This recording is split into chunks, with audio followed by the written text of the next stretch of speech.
muuqaal walba oo ku saabsan Sweetcom commentiga boqolkiiba 98 waxa lagu soo qorayo waxay tahay habkee ayaan lacagta coinska kula bixi karaa. muuqaalkan haddii aad daawanayso waxaan ka codsanayaa inaad dhammaysato dhammaan. waxaan ka jahil bixi doonaa su'aalaha Sweetcom marka aad dhammaysato muuqaalkan. waxaan boqolkiiba boqol aaminsanahay wax su'aala inaadan ka keeni doonin Sweetcom, lacag bixinta withdrawga iyo dhammaan habkay u shaqeyso. fadlan intuusan muuqaalka bilaaban like-ta hanaga iloobin. mahadsanid.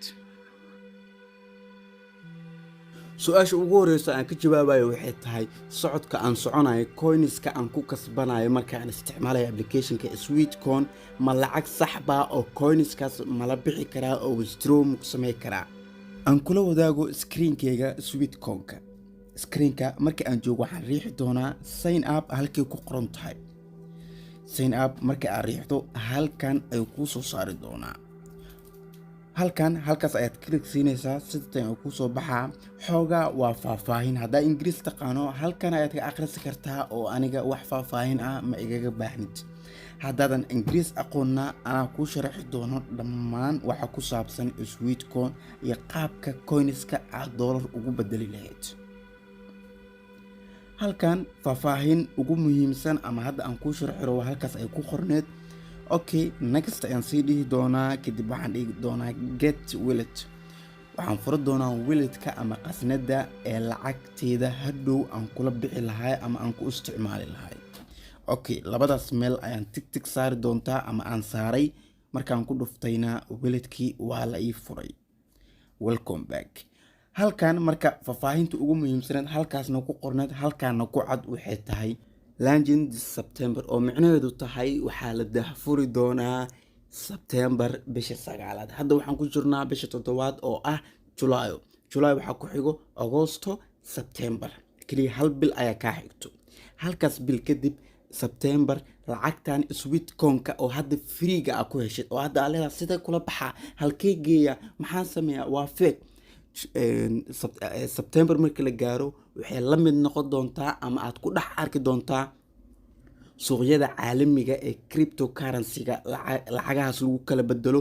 hadhowna waxaad sameyn doontaa sending, waa diri kartaa, exchange waa sarfa kartaa, sidoo kaleetana trade waxaa ku gali kartaa ganacsi sida lacagaha bitcoinka iyo lacagahaas sida isku bedbedelaan oo kale ay isku bedbedeli doontaa. hadda waxaan rajeynayaa inaan isla fahanay lacagta sideen kula bixi lahay.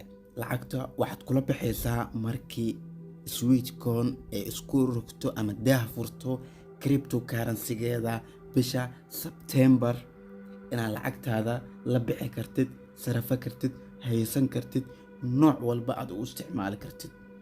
oo future-ka September bisha 9aad ee sanadkan aad lacagtaada isticmaali doontid. okay, su-aasha labaad aad isweydiinayso waxay tahay maxay ka faa'iideysaa freegan ama socodkan ee aniga lacagta ugu siinayso. taasna anaa ka jahil bixinayo. waxay 15 milyan oo dollar ku bixisay qaabkay isku kaa bari lahayd adigan hadda muuqaalkan daawanayo oo aad leedahay Sweetcom qaabkee ayaan kula baxaa. sidee Sweetcom laba lacag bixineed ayay leedahay. lacag bixinta koowaad ugu muhiimsan coinska waa midda aan hadda ka soo hadlay oo September cryptocurrency markay isku bedesho aad lacagtaada la bixi doonto haddana aad si free ah aad lacag ku samey kartid. qaybta labaadna waa affiliate marketing oo linki aad leedahay ayaad asxaabtaada saaxiibadaada la wadaagaysaa. sida hortaada ka muuqato waxaa kuu muuqato 4 step 100, 200, 500 ilaa $1,000. sidoo kale waxaa jirto $15 ilaa $50 ee bixiso.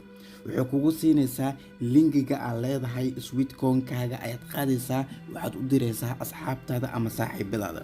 isla markay create sameeyaan account ay ka dhex sameeyaan linkiga aad u dirtay, isla markii waxaa heli doontaa 5 Sweetcom.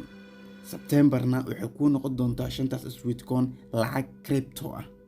waxaan rajeynayaa inaad si fiican u fahantay Sweetcom habka oo u shaqeeyo. waxaan kaa codsanayaa muuqaalka inaad like inoo saarto, fadlan like inoo saar, sidoo kale subscribe saar haddii aad ku cusub tahayna fikirkaagana commentiga igu reeb. mahadsanid.